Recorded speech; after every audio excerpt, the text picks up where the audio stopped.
روٹی کو خار کرنا، اس کی بے ادبی کرنا،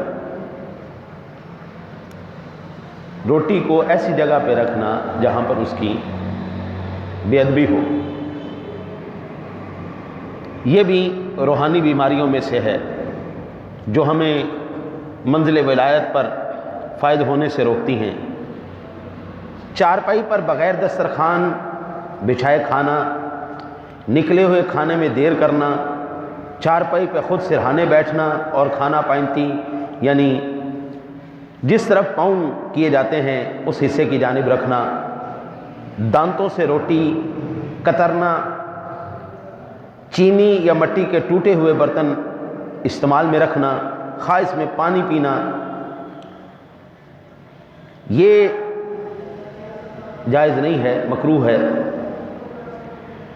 کھائے ہوئے برتن صاف نہ کرنا، جس برتن میں کھانا کھایا اسی میں ہاتھ دھونا، کھانے پینے کے برتن کھلے چھوڑ دینا، یہ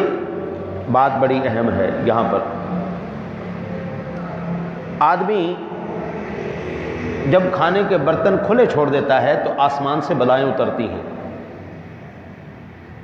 وہ بلائیں پانی میں جاتی ہیں، بسم اللہ شریف پڑھ کر اس کے اوپر